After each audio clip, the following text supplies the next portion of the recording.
The lives of 3 people taken by the raging floods after the Nairobi Dam broke its bank following a heavy downpour that pounded the city last evening. Philip Odongo, a 30-year-old boda boda operator, is one of the victims. His family is yet to come to terms with the loss. Kaleta miwa na kaleta na mboga. Kaniambia, nikamwambia nasuka tuzo naenda wapi na maji imejaa. Niambia nimeacha pikipiki kiimba. Wacha tu niende niingize. Alafu nikuje mara moja. He left never to return, unknown to his wife Zipporah. That was to be the last time she was to see him alive. Tukafika saa 4 kama maji ipunguke, watoto wamemngoja akuje ndio wakule. Nikakuja kwa nyumba nikajaribu kuwatembeleza wakule wakakataa. Kasema tu baba yenu alisema lazima mkule. Kule kutu hata hiyo mboga. Mzaa mkubwa akawachotea mboga wakakula, hakutaka kulala. Tunangoja baba tuone kijafro. His body is among 2 that were retrieved today after hours of searching.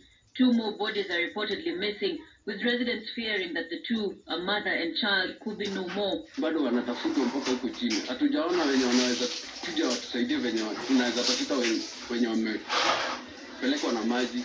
Watu bado ni wengi hapa kwa Kiambu. A joint team has been mobilized to initiate a thorough search with fears that the bodies of those missing might have been swept to Nairobi Dam. In Mukuru Kayaba, the situation was no different.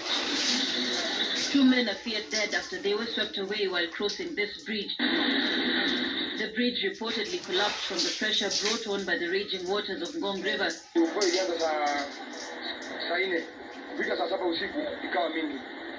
Watu wakaanza kupelekwa na maji. Hivi sasa nafahamishwa kwamba tumeweza kuwapoteza vijana wawili. Mmoja anajulikana kwa jina Jose na mwingine anajulikana kwa jina Garang. Hadi hivi sasa hatujaweza kufaulu kuweza kupata miili yao. Sisi wenyewe tunapoangalia hapa jinsi kulivyo, tumechangia pakubwa sana katika hali ambayo tuko nayo.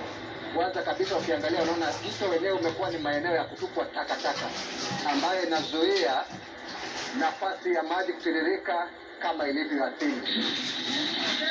In South Sea, homes were flooded, displacing hundreds of residents. Goods worth thousands were also destroyed.